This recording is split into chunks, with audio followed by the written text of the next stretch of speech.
Alright, y'all. Ari Lennox just dropped a new album, Vacancy, so I gotta hit y'all off with a review. Y'all ready? Let's go. I came to vibe, you came to function, just do that, baby. Don't worry about nothing, no.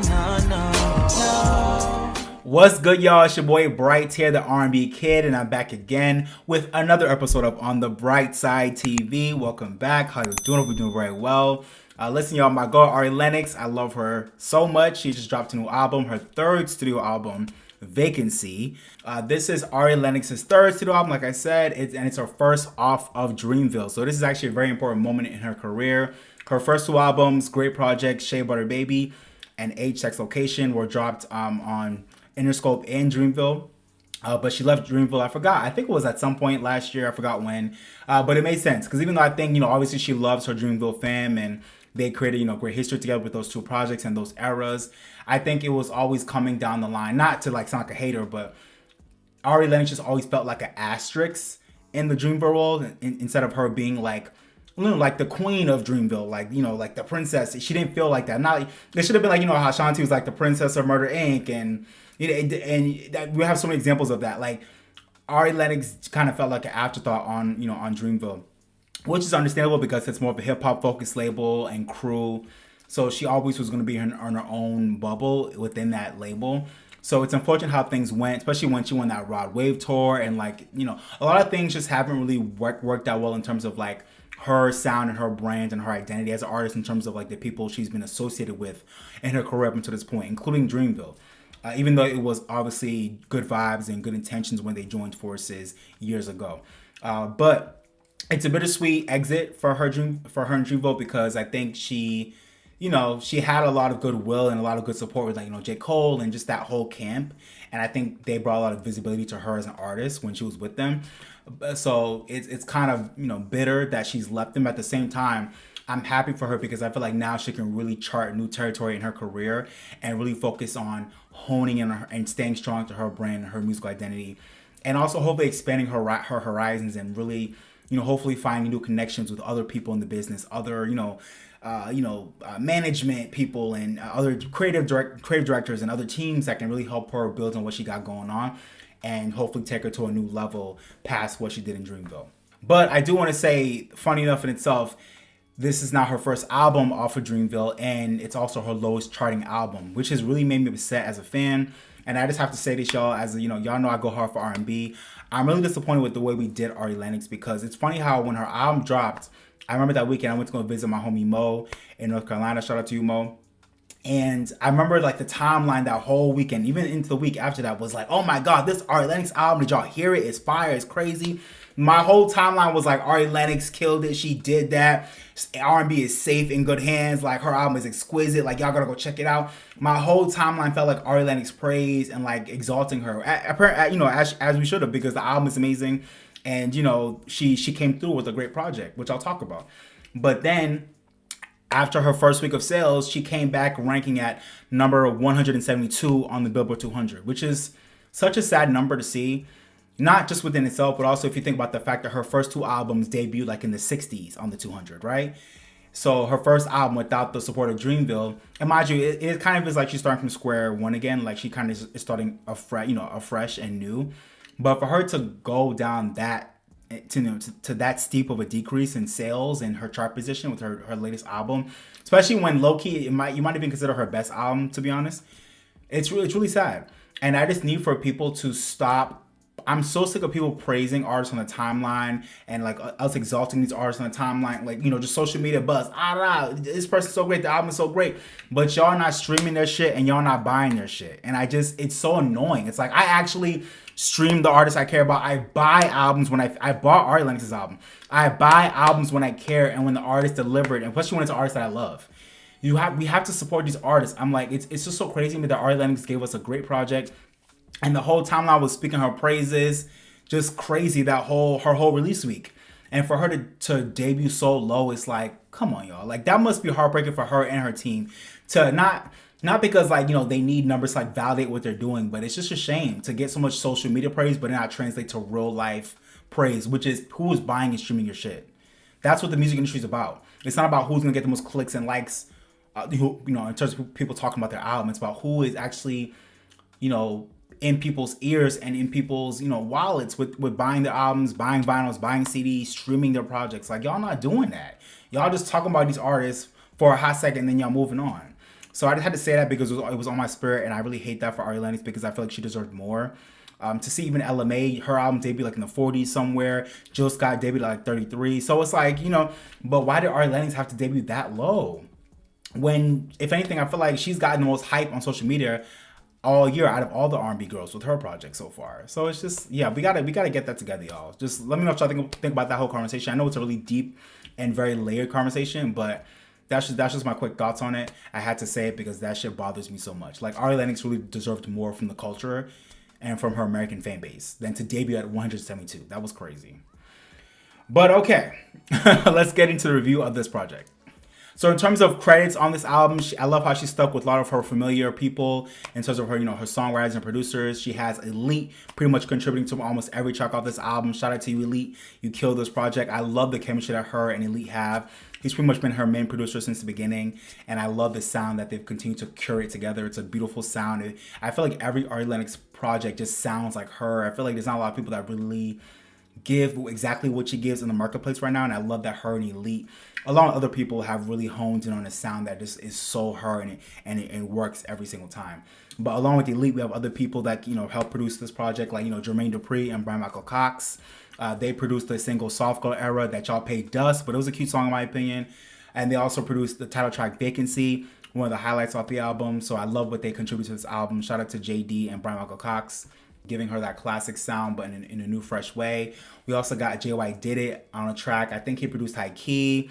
We also got the Genius and Super Dups on Company with Buju Banton. We got Tommy Brown. I think he produced Twin Flame. He's produced for Ariana Grande, Normani. So we love Tommy Brown. Who else is on this album? Who else do we got? I think those are the main producers that I wanted to highlight for y'all. But shout out to everybody else that contributed to this project. A lot of great producers on this album. DJ Camper's on the album too. I think DJ Camper produced the last track, Hocus Pocus. So she has a lot of great R&B producers on this album. They all contributed really great work. And shout out to all the songwriters too. Really great work. All right, so the first thing I want to say about the album, just overall thoughts on this album. Like I said, I really do love this album. I think it's one of the best R&B albums of the year, and I think it will go down as one of the best R&B albums of this year. But really, I just love how Vacancy is just a straight up sexy and soulful album. Like, I think that's like the best two words I can use to describe it. It's sexy and it's soulful. And I love that because, like I said, that's just her lane, and she gives it so well. She knows her lane, her brand consistency, and her musical identity.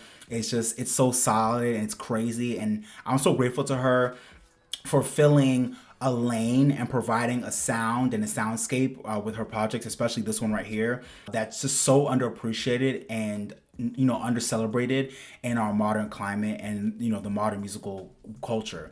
I really feel like people love R&B, but she just gives this very throwback and familiar sounds that's just so rooted in just like clean, pristine vocals, simple arrangements, just very simple songs that just get to the point, and it's just not too many frills. It's just good production, good emotive singing, and it just has a groove and a feeling. And we're really missing that in the mainstream in R&B. And I love that Ari Lennox is waving the flag for that sound. And again, that sound, it's not like it's missing from the culture, but it's just when it does come, like in the case of Ari with this album, it's always so underappreciated and just under-recognized. And I really want us to like the kind of sound that Ari Lennox has, that like throwback soul, it's just so necessary for us to keep that in the DNA of modern music. We need that. We need people like Ari Lennox to show these people how to sing. We need people like Ari Lennox and her music to show people how to make sexy songs that can feel classy and they're exquisitely well made. It doesn't feel, we need her type of sound in music and in R&B. And I really want to hone in on that. I really love the lane she occupies, and we really need that in music. I think we have a lot of sex pots. We have a lot of, toxic male R&B singers. We have a lot of R&B women that are not singing. We have a lot of there's just so many things going on R&B. R&B is in a great place, but I think we don't really hold on to and celebrate and really uplift people like Ari and the music she makes. That's just so classic, just well done, well made, like high quality R&B. Like we really need to like celebrate that. And I feel like this album is just chock full of music that fits that lane of just, you know, sexy, soulful, simple, but exquisite R&B music that will be timeless and will sound fresh and good as hell years and decades from now.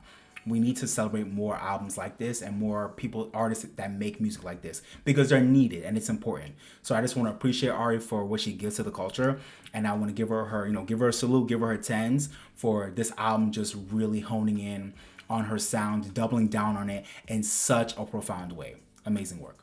And again, shout out to all the producers on the album. The lush production on this album and throughout it was just so great. And I really feel like it was a great compliment to her gorgeous tone and her gorgeous voice. And it makes for such a great modern addition to the legacy and the canon of great and classic soul projects in R&B history. It really does. And I also feel like, this album also has a modern touch to it that you can truly feel from her personality and from the songwriting. So while it feels like, it's a new classic album in the history of soul and R&B music, it doesn't feel dated, it doesn't feel corny, it feels throwback, it feels retro, but it still feels fresh and current with Ari Lennox's personality, her vibe, the way she sings, the things she sings about, and the really unique and fresh songwriting that is very unique to her and just very much of this time, but it still has that throwback essence in the way the music sounds. So it's a really great album in the sense that it feels like an album that could have came out in the 70s, 60s, 70s, 80s, 90s, but it feels so of now at the same time. And that's not easy to accomplish, and I feel like her and her team definitely did that with this album in a really dope way, so love it. And I gotta say, I really do think this album cements Ari Lennox going down as one of the top tier artists in the history of R&B, to just be one of those people that just makes sex and being a freak sound so classy and gorgeous. You know what I'm talking about? People like Toni Braxton and Janet Jackson, people that just make being a freak, it doesn't sound as gutter and as nasty as they're actually sounding on the record, because of how beautiful they're singing and how the way they choose to express those sentiments. With tracks like Pretzel and High Key and Deep Strokes and even more. One thing about it, we know Ari's a freak. This is nothing new. We've known this since day one, album one, that Ari Lennox loves to talk about sex. She just loves to just talk about the beauty and the power of sex in her life throughout her music, and we love that. But I love that she doesn't have this reputation as being a freak or being this sex pot, because her music is so classy and it's well intentioned and it's well made, to a point where she's letting you know what time it is, but it's in such a lush, gorgeous, classy, just really pristine. It has this pristine sheen on it where the music is so good that it's not in your face how freaky she really is getting on the album. But I love that she's one of those few artists that really strikes that balance between getting her shit off in terms of letting y'all know how much she's a freak, but you don't really feel it, and you're not hearing it that badly because of how great the music sounds. You know what I'm saying? That's always a goal in R&B, and I feel like Ari Lennox is one of the top tier artists that does it so well. So I have to give my hats off to her for that as well.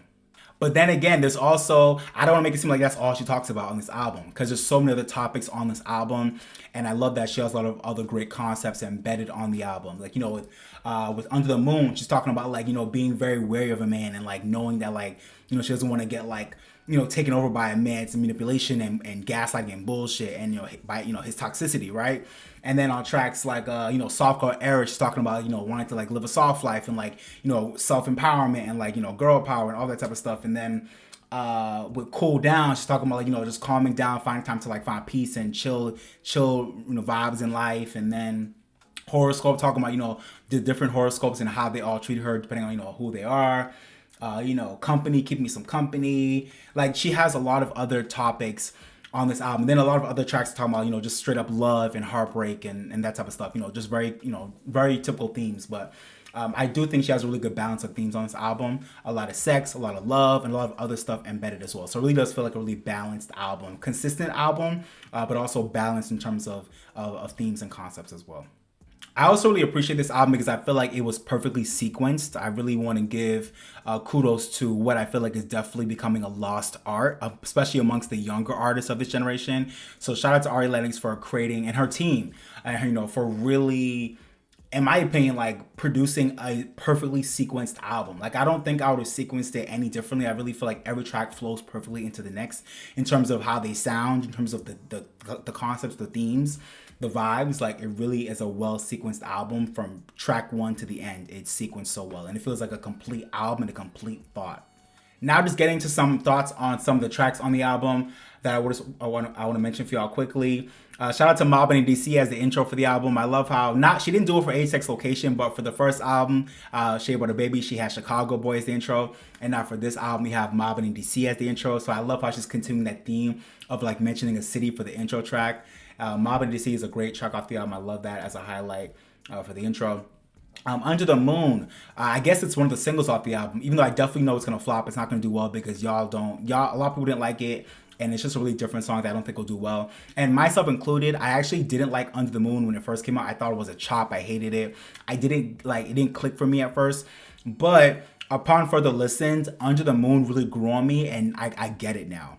I think I get why a lot of people probably don't like the song, but it definitely clicked for me at some point after I heard that. I was like, okay, no, this song is really a classic record. I love the arrangement of it. I love the old. It's such a traditional performance, like traditional R&B, that soul performance. But it feels fresh, familiar but fresh. And to me, it feels like just a really new, cute gem in her catalog right now. Like I feel like she doesn't really have a song that sounds like Under the Moon in her catalog, and I really love that she has a song that feels and sounds like it. Yeah, so Under the Moon, definitely a highlight for me, a really cute song in her catalog that is a gem in my opinion. Okay, I gotta talk about Twin Flame, one of my favorite songs off the album. The second half of Twin Flame is a whole vibe, and it truly is hypnotic. But the first part of Twin Flame is so good that I really wish they just made the first part of Twin Flame a full song because I love it. Shout out to Tommy Brown again on the production. I love the first part of Twin Flame so much that it should have just been a full song, and they should have made the second half of Twin Flame an interlude. I really don't understand why this generation hates interludes. Like I don't. Why do y'all younger artists hate interludes so much? I feel like making interludes is such a good way, in my opinion, to really incorporate like songs and parts of your album that don't have to be full songs. But if you want to include a little bit of a beat, like a second part of a song, like just make it an interlude. I don't know why we're so obsessed with like making these like really short songs that are dope that should be full songs but they're not, or like making full songs that like are two-parters. Like sometimes like with like, you know, TV Off with Kendrick Lamar, like sometimes a song works beautifully when it's an equal, you know, two-part, you know, two beats on the same song. Sometimes it works well, but sometimes I'm like, no, one of these beats should have just been a full song, which is the first part of Twin Flame in my opinion, and then the second half should have been like a cute interlude, like going into the next track. Like I feel like that would have been so dope, you know what I'm saying? Like, cause the first part of Twin Flame was so cool. I'm like, why wasn't it like a full song? But either way, I love Twin Flame across the board. It's a highlight. I love both sides of the song, but I really wish they just, you know, like I said, first part, make it full, second part, interlude. Next up, I want to talk about 24 Seconds. 24 Seconds. I'm telling y'all, man. It might not go this way, but in my mind, 24 Seconds is the bop of the album. In my opinion, it probably is like the banger on the album. If I had to choose one for people to go listen to, it's like that's the one. And I really feel like it's waiting to be a hit if y'all don't sleep on it. I don't know if our team will push it at any point. I don't know if they will. I hope they do. But 24 Seconds is one of my favorite tracks off the album. And to me, it's a hit waiting to happen if y'all just don't sleep on it. But 24 Seconds to me is like the bop off the album. So had to say that. And speaking of singles, besides Soft Girl Era and Vacancy, and I guess Under the Moon, which are already, you know, songs that got, you know, the push and visual treatment for the album so far. And, you know, obviously besides 24 Seconds, I also want to highlight Horoscope as another song that I think is a really cute and well-written track that, in my opinion, feels like a new classic song for the culture. And I really think it deserves to be another hit off of the album. I don't think it will, even though I think it should. And I don't think her team will push it. I don't know. They could. Well, you know, let's see what happens in the future. But if I were on her team, I would definitely be looking at Horoscope as a song that seems to be a fan favorite if I were to assess that right. And even if it wasn't, I still think it's just a song that has potential to be like a new classic for the culture. So I would give it a video. I would push it. I really do think Horoscope could be a hit for this album, but we'll see what happens. I also want to highlight Company off this album with her and Buju Banton. Another highlight. I really feel like, you know, her and Buju slid on Company, and it really made me feel like I'd love to see Ari Lennox playing in more of that, you know, reggae, dancehall, Afrobeat lane more, because I'd love to see what she could do with it. Because with her sliding on, like with her doing so well on this song, I'm like, I'd love to see what else she could do with other artists, you know, in the dancehall, Afrobeat, reggae lane. Because I feel like her voice sounds good on this track, and I feel like she could definitely do damage with some other type of tracks in a similar lane as well. So I would definitely love for her to play in that lane more. And lastly, I'll highlight Dreaming as another standout for me off this album. Dreaming, my God. This track, y'all, Dreaming to me is such a standout on the album, and it also feels like a new gem in her catalog. It's such, like, what a gorgeous vocal arrangement and what a gorgeous production all around. Like, it's just a really gorgeous track. The production is sublime. It makes you feel like you're floating. It puts you at ease, and then her beautiful vocal on top of it. The gorgeous lyrics. It's just a really beautiful record that is just so well made. All right, y'all, kind of ending off the review. I don't really have many critiques for this album. I really thought this album was a joy to listen to from start to finish. I think it's an exquisite showcase of modern R&B. But if there were to be a critique for this album, I guess I would say maybe Ari could have taken a few more sonic and conceptual risk here and there to have made the album pop a little more. I do think this album is great in the way it is, and I really don't have much, you know, like I said, I don't really have many critiques, but if I were to, you know, have a critique, I guess that's what I would say is this album really does feel safe in terms of, you know, it kind of just playing in her lane, playing in her, you know, familiar sonic territory. So I think, you know, especially with this being her third album, I really feel like this is a great time for her to, you know, have taken some more risk in terms of the music on the album, the concepts, you know, maybe, for example, like, you know, playing with some more genres that she's not really played with before. She did try, you know, dancehall, reggae, so I appreciated that. But besides that, maybe playing with some more genres or some unique sounds, having like, you know, some rap features or just other interesting collaborations, having more unique concepts on the album. And none of this is like a knock to her or at all, because I really do think she did a great job with the album. But I think she could have taken more risk with just having some, maybe a few tracks here or there where she tried some new things, played with new people, you know, just tried something different that she's not tried before and seeing what she could have came up with. And maybe she did do a lot of that and none of those things made the album. Maybe that's fine. But I really feel like I would have pushed her to being creative and brave enough to put some really interesting tracks that would have pushed her artistry a little bit on the album. That's my only critique, but not really a major critique, because I think that's like a fair critique that you can have for almost all artists on every album. So I think that's a fair critique for Ari. But I personally love how steady this album flows, and I love its consistent mood and overall vibe and musical tone. I think that actually works well in its favor. I think it works well, but I also would have been curious, and I would have loved to have seen what this album could have been if it had pushed itself a little more to just incorporate some more risk within it. But other than that, I think it's a solid project. So yeah, y'all, kind of ending off the video, I would say my favorite tracks on the album. This might change in the future, but as of right now, you know, the album being a few weeks old at this point, I would say my favorite tracks are definitely Mobbin in DC. Great intro. I love Vacancy. That track feels so classic and smooth and just like classic soul, but fresh. Shout out to, you know, Jermaine Dupri and by Michael Cox. Highlight for sure. I love Under the Moon. That's a great track that I think a lot of people might not love, but it really grew on me. So I love Under the Moon. Twin Flame is such a bop. Love that record. 24 Seconds, again, great record off the album. To me, that's like bang. I love the production on that track, and it just feels so sexy and slinky, and like, yeah, I love the way it's arranged. It's a bop. Horoscope as well is another highlight off this album. I love the concept of that song. It feels like, you know, Ari Lennox's cousin and her answer to, you know, Signs by Beyonce and Missy Elliott. So I love this track. I love what she did with it. It feels like a modern version of Signs. So I love that. And also Dreaming as well. Like I said before, Dreaming is a gorgeous track.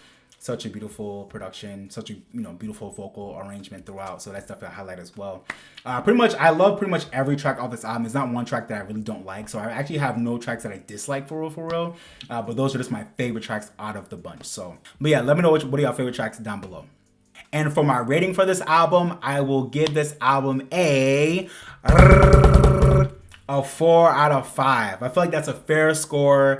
I really feel like this album, to me, is nothing less than a 4. It's a really well-made project through and through. It's well-intentioned, well-produced, well-sung, well-conceptualized, well-sequenced. It's just a really great statement project. I really feel like with this album, she's like cemented her musical identity, and I'm excited to see what's next for her. I feel like anything less than a 4 would not have been fair. And I think a 4.5 will be a little bit too high because this album is not going on like perfect. So I don't think it's like the 4.5 or 5 territory, obviously, but it's such a good album. So I feel like I'll definitely give it a 4 out of 5 for sure. But let me know what y'all think about that rating down below.